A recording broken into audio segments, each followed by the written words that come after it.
Doutora, boa tarde, tudo bem? Boa tarde, tudo bem e você? Tudo bem, graças a Deus. Hoje nós vamos falar, né? Nós estamos no finzinho de setembro, né? Mas quando a doutora dizia para mim, eu falei, nossa, até o animal também tem o mês voltado por algumas doenças, né? E o mês de setembro é referente ao quê, doutora? É referente à prevenção de doenças cardíacas, assim como acontece na medicina humana, na veterinária também acontece, né? Que é nada mais do que a conscientização, tentar conscientizar os proprietários a respeito dos problemas cardíacos que os cães e os gatos podem ter. E fala para mim, é normal, né? O gato, o cachorro ter problema cardíaco, ele já nasce com isso? Como que é? É bastante comum o cão, mais do que o gato, a ter problemas cardíacos. Tem duas formas, na verdade, as doenças cardíacas congênitas, que são aquelas que os cães e os gatos nascem com uma malformação ou algum problema cardíaco, e tem as adquiridas, que são as mais comuns, e que geralmente acontece aí num paciente senil, idoso, né? Que aí com o tempo ela vai aparecendo, dando sintomas clínicos, sinais clínicos, e pode progredir, inclusive até o óbito.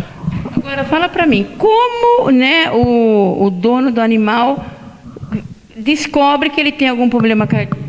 Muitas vezes é uma doença silenciosa e o proprietário não percebe, a não ser que ela já esteja num quadro um pouco mais avançado.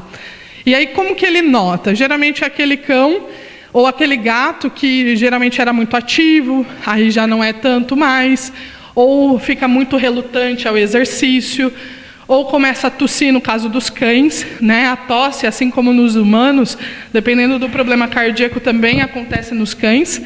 No gato já não tem a tosse, né? Mas ele também fica cansado, ele pode respirar com a boca aberta. Nos cães pode acontecer engasgo, principalmente na hora da alimentação. Ou o proprietário percebe que quando aquele cãozinho fica muito feliz, ele começa a tossir ou ficar com a língua mais arroxeada, né? Que são as cianoses que a gente fala. Então, são esses sintomas que o proprietário começa a perceber. Um dos principais, no caso dos cães, é o quê? Doutor, ele começou a tossir. Ou ele está engasgando muito, né? E acontece até desmaios ou até mesmo a morte súbita em alguns casos, mas aí geralmente um pouco mais avançados. Verdade. Mas e tem tratamento? Tem tratamento. Não a cura, mas o controle. O quanto antes a gente conseguir diagnosticar essa doença, maiores as chances da gente dar uma sobrevida, uma qualidade de vida boa para esse paciente, tanto o cão quanto o gato, né? Então, aí dependendo de cada doença, exatamente aonde ela comete, o que ela comete, qual o grau que ela está, a gente consegue estipular um tratamento, lógico que é o especialista veterinário, né, na parte de cardiologia, que vai estipular esse tratamento de acordo com todos os exames que esse paciente vai realizar. E a vida deles é menor, assim, ou porque geralmente o cachorro é quanto tempo de vida? Aí, isso, depende do porte, né? E lógico, a qualidade de vida, o manejo desse animal, mas numa média aí de um porte pequeno, raças de porte pequeno, ou até um vira-lata de porte pequeno, uma média aí de 12, 13 anos para mais, tá? Já num porte grande, uns 10 anos, 10, 11 anos, é uma média de vida. Lógico que o paciente que tem um problema cardíaco, talvez essa sobrevida dele seja menor, né, do que de um cão saudável. Isso sim, mas não necessariamente, não são em todos os casos, tá? Se você consegue diagnosticar isso cedo, a tendência é que você consiga controlar ela de uma forma mais rápida e mais efetiva, dando aí uma sobrevida maior para esse paciente. Mas, teoricamente, ele teria uma vida um pouco menor, uma longevidade um pouco menor do que um cão sadio. A mesma coisa do gato. E a partir de quanto tempo você começa a perceber se ele tem algum problema? Geralmente, se ele nasceu com um problema congênito, é já na primeira consulta, na consulta pediátrica, né, que vem para a primeira consulta, para vacinação e tudo mais, você já consegue auscultar geralmente um sopro no coração desse paciente. E aí você já tem que encaminhar esse paciente para alguns exames, e depois para um cardiologista veterinário. E no cão senil, que tem as doenças adquiridas, que geralmente as de pequeno porte têm a ver com problemas das válvulas do coração. Já os de grande porte têm problemas cardíacos relacionados à musculatura do coração. E geralmente é uma média, tá? Geralmente com 7 anos, 6, 7 anos, dependendo do porte, você já começa a perceber alguma alteração na parte clínica.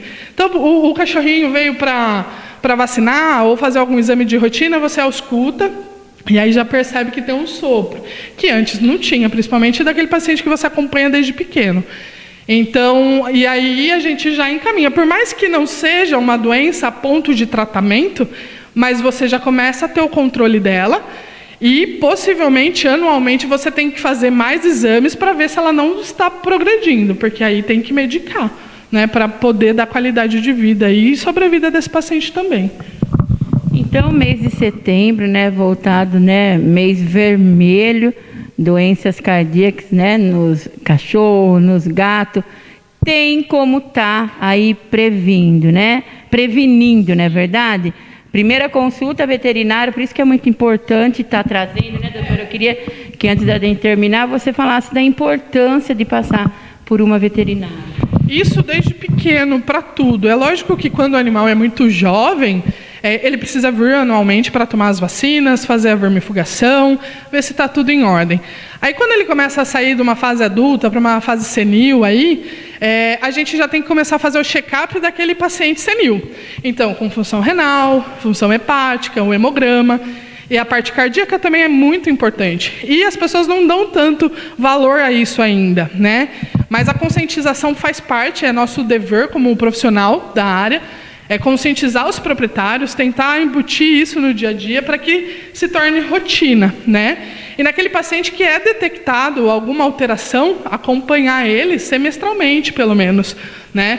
Antes disso, se você quiser ser bem precavido, e eu acho que é super válido, pelo menos uma vez ao ano, fazer um exame cardíaco, talvez, né? E depois, a partir de 6, 7 anos, dependendo do porte do paciente, 2 vezes ao ano, está acompanhando esse coração, porque ele pode mudar, sim, de 6 meses em 6 meses. Praticamente pode piorar muito o quadro, né? E aí a gente pode tentar tratar da melhor forma possível para estabilizar, porque o problema cardíaco, ele sobrecarrega todos os outros órgãos, principalmente o rim. Então, às vezes, um paciente que tem problema cardíaco começa a ter uma falta de ar, que também sobrecarrega o pulmão, pode levar ele a óbito por um edema pulmonar e sobrecarregando o rim, causando uma insuficiência renal também e virando uma bola de neve, né? E a gente acabando perdendo esse paciente por não ter detectado antes. Então, a prevenção, na verdade, é as consultas veterinárias rotineiras, né? Porque se aquele paciente vai ter, isso está meio que no material genético dele, né? Ele vai ter um problema cardíaco, a nossa função, o nosso papel é tentar detectar o quanto antes, para poder dar aí qualidade e bastante longevidade para esse paciente. Doutora, tem algumas raças que é mais comum ter problema cardíaco? Sim, tem. No caso dos cães, as raças de pequeno porte, como o Poodle, que é o campeão, né? Os Yorkshire, os Lhasa Apso, os Malteses, eles também têm o Chihuahua, Pinscher. Então, assim, são essas raças que são mais predispostas, tá? Então, isso geneticamente, talvez pelo tamanho deles, enfim, por uma série de fatores. Mas as de pequeno porte, que tem a ver com a parte de válvulas mesmo, cardíacas, são essas raças que são mais acometidas. O Cavalier, que é do príncipe também, da rainha, também é uma raça que tem bastante problema cardíaco. Já o de grande porte, que tem a ver com as doenças da musculatura cardíaca, o Boxer é campeão, né? Não é uma raça tão vista hoje, mas existem ainda, é uma raça maravilhosa, e os Dobermans. Já no caso dos gatos, eles também têm um problema em relação à musculatura cardíaca, e a raça mais predisposta, a Maine Coon, os Ragdoll, os Persa exótico. Então, são essas raças aí mais predispostas. Doutora, antes de terminar, a alimentação tem alguma coisa a ver? Na verdade, a alimentação em si, uma alimentação de boa qualidade, querendo ou não, dá mais longevidade a esse animal. Uma ração super premium, enfim, tem várias marcas excelentes no mercado. até mesmo a alimentação natural, desde que seja acompanhado por um nutrólogo veterinário, né? Para dar qualidade de vida para esse paciente. Não que a alimentação ruim talvez levaria a algum problema cardíaco, não. Existem cardiologistas que acabam entrando com ração terapêutica para o paciente cardiopata, né? Rações comerciais para o problema cardíaco. Mas aí depende muito também do estágio da doença, né? Às vezes, dependendo do estágio, não é necessário entrar com com uma ração própria para paciente cardiopata. Se não, precisa entrar se for um caso mais grave, que tem a ver com a diminuição do sódio na alimentação. E atividade física? Atividade física no paciente que é cardiopata, no caso dos cães, deve ser restrita, né? Você pode sim passear, mas não esforçar aquele paciente, porque ele pode descompensar não só o exercício, como o estresse. Então, assim, por exemplo, é um cão que não gosta de tomar banho, mas ele vai toda semana no banho e tosa. Talvez seja interessante você começar espaçar os banhos dele, né? Ou, sei lá, ele vai passear e passa na casa da vizinha que tem um cachorro que late nele e ele fica nervoso.